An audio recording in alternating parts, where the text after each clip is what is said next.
அரசியல் செய்திகளை உடனுக்குடன் தெரிந்து கொள்ள நம்ம அரசியல் நியூஸ் தமிழ் சேனலை சப்ஸ்கிரைப் பண்ணிக்கோங்க.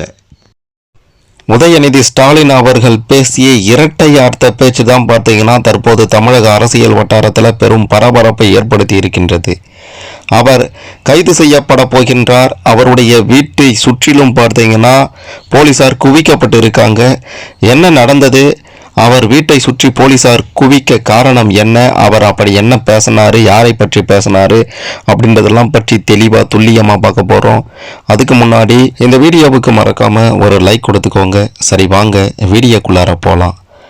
தஞ்சை ஆர்ப்பாட்டத்தில் உதயநிதி இரட்டை அர்த்தத்தில் பேசிய பேச்சு பல்வேறு அரசியல் கட்சி தலைவர்களின் கண்டனத்திற்கு ஆளாகி இருக்கின்றது. தமிழக மக்களுமே பார்த்தீங்கன்னா என்னையா இவர் இப்படி பேசிட்டாரு அப்படின்ற மாதிரி சொல்லிட்டு இருக்காங்க. என்ன நடந்ததுன்னு கேட்டிங்கன்னா, தஞ்சை மாவட்டத்தில் ஆகஸ்ட் 3ஆம் தேதி கர்நாடகாவில் காவிரியின் கோரிக்கை மேகதாது அணை கட்டும் முயற்சியை தவறவிட்டதாக கூறி, அதாவது அங்கே அந்த மேகதாது அணையை கர்நாடக அரசு கட்டுறாங்க, அந்த கட்டுவதற்கு விஜய் பார்த்தீங்கன்னா அனுமதி கொடுத்தார் போல. அதை பற்றி எந்த ஒரு பேச்சும் பேசலை, பெருசாக நடவடிக்கையும் எடுக்கலை. விஜய் செய்கிறது ரொம்ப தப்பு அப்படின்றத சொல்லி முதலமைச்சர் விஜயை கண்டித்து தமிழக வெற்றி கழக தலைமையிலான அரசை கண்டித்து திமுக சார்பில் கண்டன ஆர்ப்பாட்டம் ஆகஸ்ட் 3ஆம் தேதி தஞ்சை மாவட்டத்தில் திமுக சார்பில் நடத்தப்பட்டது. இந்த கண்டன ஆர்ப்பாட்டத்தில் திமுகவுடைய முன்னாள் அமைச்சர்களான KN நேரு, MRK பன்னீர்செல்வம், திமுக இளைஞரணி செயலாளரும் எதிர்க்கட்சி தலைவருமான முன்னாள் துணை முதலமைச்சருமான உதயநிதி ஸ்டாலின் உள்ளிட்ட பல முக்கிய தலைவர்கள் கலந்து கொண்டாங்க. அப்போது காவிரியில் இருந்து தண்ணீரை முறையாக மீட்டெடுக்க உடனடி நடவடிக்கை எடுக்க வேண்டும் அப்படின்ட்டு தமிழக அரசை வலியுறுத்தினாங்க. அதன் பிறகு தொடர்ந்து ஆர்ப்பாட்டத்தில் பேசிய உதயநிதி ஸ்டாலின் என்ன சொல்லியிருந்தார்னா, காவிரி விவகாரம் குறித்து முதலமைச்சர் விஜய் இதுவரைக்கும் வாய் திறக்கலை, என்ன நடவடிக்கை இதுவரைக்கும் எடுத்திருக்கிறாரு அப்படின்றத தெளிவுபடுத்தணும். தற்போது முதலமைச்சருக்கு இருக்கும் ஒரே கவலை திமுக மீது எப்படி பொய் புகார் போடலாம், எப்படி கைது செய்யலாம் அப்படின்றத தான் விஜய் நோக்கமாக கொண்டிருக்கிறாரு. தாவேக அரசையும் முதல்வரையும் கடுமையாக விமர்சித்து பேசிக்கொண்டிருந்த போது தான் அந்த ஒரு சம்பவம் நடந்தது.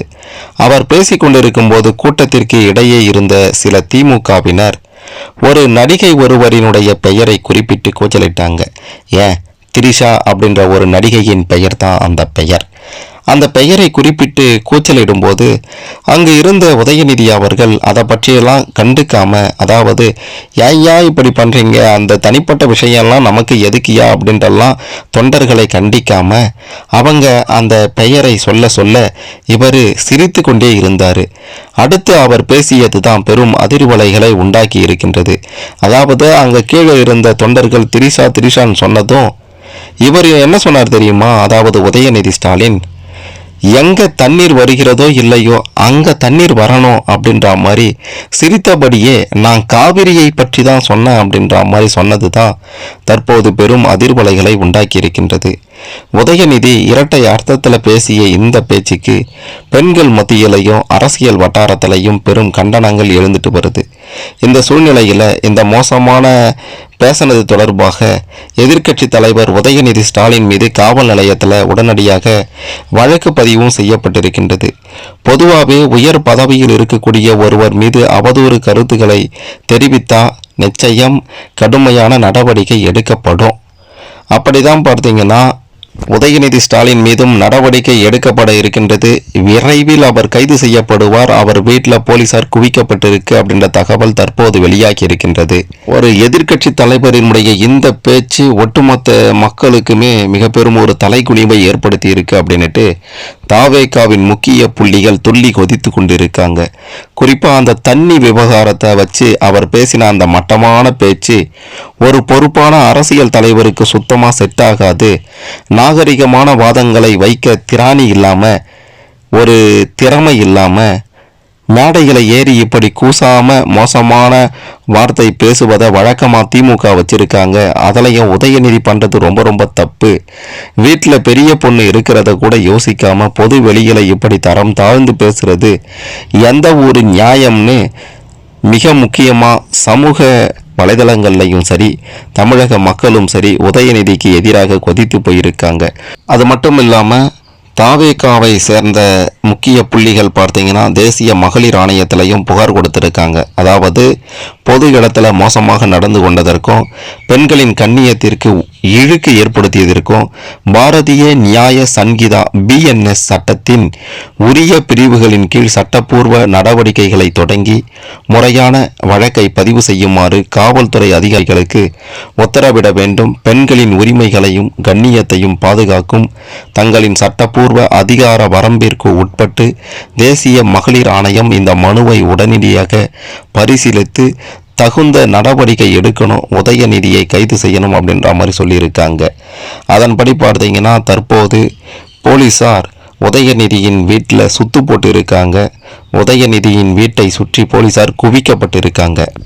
முன்னாள் துணை முதலமைச்சர் திமுகவுடைய தற்போதைய எதிர்க்கட்சி தலைவர் அவருடைய வீடு நீலாங்கரையில் இருக்கின்றது. நீலாங்கரையில் இருக்கக்கூடிய அவருடைய வீட்டை சுற்றி தான் பெருமளவு போலீசார் குவிக்கப்பட்டிருக்காங்க.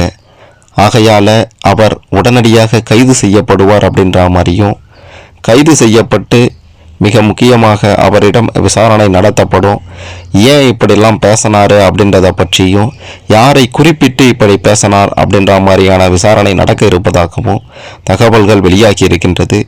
எதிர்க்கட்சி தலைவர் வீட்டில் போலீசார் குவிக்கப்பட்டு இருக்கக்கூடிய இந்த சம்பவம் தமிழக அரசியலில் பெரும் அதிர்வலைகளை உண்டாக்கி இருக்கின்றது. அடுத்தடுத்து என்னென்ன சட்டப்பூர்வ நடவடிக்கைகள் எடுக்க போகிறாங்க அப்படின்றதும் பெரும் எதிர்பார்ப்பை அதிகரித்திருக்கின்றது. மிக பெரும் அளவிலான ஒரு அரசியல் மாற்றமாக இந்த சம்பவம் இருக்க போகின்றது. என்ன காரணம்னா திமுகவை சேர்ந்த பல முக்கிய புள்ளிகள் பார்த்தீங்கன்னா அடுத்தடுத்து தாவேகா பற்றியும் முதலமைச்சர் விஜய் பற்றியும் பல மோசமான கருத்துக்களை சொல்லிட்டு இருக்காங்க. மோசமாக பேசிட்டு இருக்காங்கன்னே சொல்லலாம். எம்எல்ஏ விளாத்திக்குளம் எம்எல்ஏ மார்க்கண்டேயன் விஜய் அவர்களை மோசமாக பேசினதுக்காக கைது செய்யப்பட்டார். அதன் பிறகு திருச்செந்தூர் எம்எல்ஏ அனிதா ராதாகிருஷ்ணன் அவருமே முதல்வர் விஜய் அவர்களை பற்றி மோசமாக பேசினார். அதன் பிறகு இன்னும் சில திமுகவை சேர்ந்த எம்எல்ஏக்கள்லாம் பார்த்தீங்கன்னா தாவேகா அரசை பற்றி பேசுகிறதும் விஜயை பற்றி மோசமாக பேசுகிறதும் இப்படியே இருந்துட்டு இருக்காங்க. அதனுடைய அடுத்த கட்டமாகத்தான் அந்த கட்சியினுடைய முக்கிய புள்ளி, அந்த கட்சியினுடைய முன்னாள் துணை முதல்வராக இருந்தவர், தற்போது சட்டசபையின் எதிர்க்கட்சி தலைவராக இருக்கக்கூடிய உதயநிதி ஸ்டாலின் அவர்களே இப்படி பேசியிருப்பது மிக பெரும் அதிர்ச்சியை ஏற்படுத்தியிருக்கின்றது. அவர் கைது செய்யப்பட்டு அவரிடம் விரைவில் விசாரணை நடத்த இருக்காங்க அப்படின்ற தகவல் வெளியாகி இருக்கின்றது. இதை பற்றி நீங்கள் என்ன நினைக்கிறீங்க? உங்களுடைய கருத்துக்களை கமெண்ட்டில் சொல்லுங்கள்.